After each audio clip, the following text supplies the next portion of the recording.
जब पूरा विश्व अयोध्या के भव्य राम मंदिर में राम लला की प्राण प्रतिष्ठा का बेसब्री से इंतजार कर रहा है, पूरा विश्व जय श्री राम के उद्घोष से गुंजायमान है, 500 सालों का स्वप्न सच होने को है।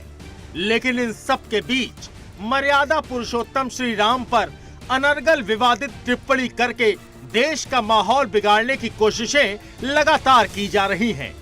सनातन धर्म की ध्वजा लहराने से घबराए राम विरोधियों को ये सब चुभ रहा है। राजनीति में तो समझ में आता है, लेकिन फिल्म जगत को न जाने क्या हुआ कि वो भी राम विरोध के शैतानी जिहाद का हिस्सा बन गया।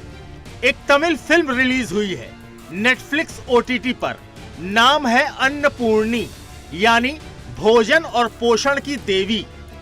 नाम सुनकर किसी को भी लगेगा धार्मिक एंगल होगा, नहीं, फिल्म की कहानी और संवाद इसके बिल्कुल उलट है। सुनेंगे तो गुस्से से तमतमा उठेंगे।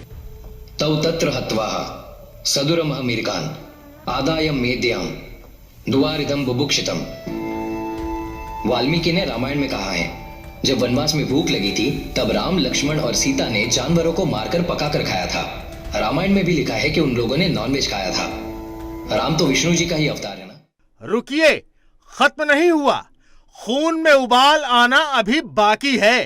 तमिल भगवान मुरुगन शिकार करके खाने वाले शिकारी खानदान से है, ऐसा पुराण में लिखा है। किशोर नायक ने दिया हुआ सुअर का मटन शिवजी ने स्वीकार किया था, ऐसा भी पुराण में लिखा है। जहां तक मैं जानता हूँ यहाँ पर कोई भगवान नॉनवेज खाएंगे तो गलत है ऐसा नहीं बोला है। कहानी एक मंदिर के पुजारी की बेटी की है जो शेफ बनना चाहती है, लेकिन हिंदू धर्म उसकी राह में बाधा बन रहा है, जिससे बाहर निकलने में उसकी मदद करता है इसका मुस्लिम बॉयफ्रेंड। वो बताता है कि सारे भगवान मांसाहारी हैं। रामायण, महाभारत और सारे धर्म ग्रंथ यही तो बताते हैं। लव जिहाद, फूड जिहाद और इस्लामिक पैरोकारी का बेजोड़ संगम है ये फिल्म, जो हिंदू धर्म की मान्यताओं को भ्रम और झूठ बताती है। एक सीधी साधी हिंदू लड़की को ये मुस्लिम लड़का समझाता है कि नमाज पढ़ने से ही बिरयानी में टेस्ट आता है, यानी बिरयानी पकाने वाले व्यक्ति को नमाज पढ़ना जरूरी है। क्या कहना चाहती है ये फिल्म? जिनसे मैंने बिरयानी बनानी सीखी ये उनका मानना है और उनका ऐसा विश्वास है, नमाज पढ़ने से बिरयानी में टेस्ट आता है। फिल्म का मुहूर्त हो या प्रमोशन हिंदू नाम से किया गया, पूजा पाठ के साथ, लेकिन फिल्म के निर्देशक नीलेश कृष्णा और अभिनेत्री नयनतारा ने हिंदू दर्शकों की भावनाओं को ठेस पहुंचाने की चरम कोशिश की है, जबकि हिंदू धर्मगुरु लगातार धर्म ग्रंथों के आधार पर यह साफ कर चुके हैं कि ये सभी दावे पूरी तरह भ्रामक हैं।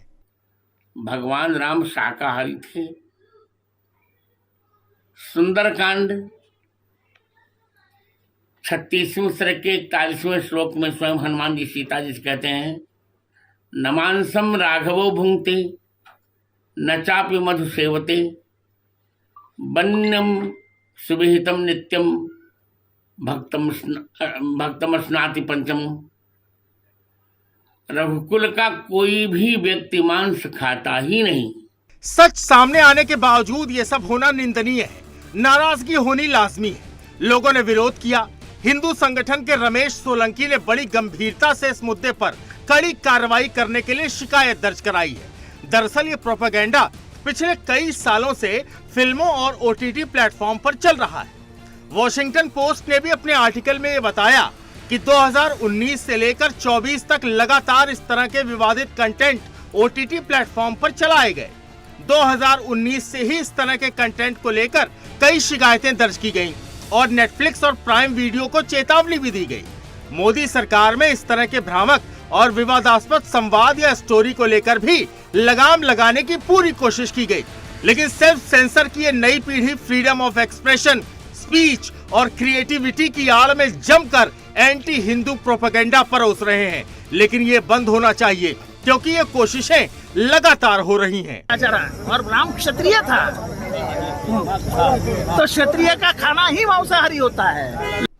जाहिर है कुछ लोग किसी खास मकसद से खास एजेंडे पर काम कर रहे हैं, लेकिन ये ध्यान रखना होगा कि ये मामला धर्म जैसे संवेदनशील विषय से जुड़ा है। भावनाएं भड़केंगी तो नुकसान होगा सबका। आस्था के मुद्दे से खिलवाड़ बर्दाश्त नहीं किया जा सकता। Bureau report, Sudarshan news.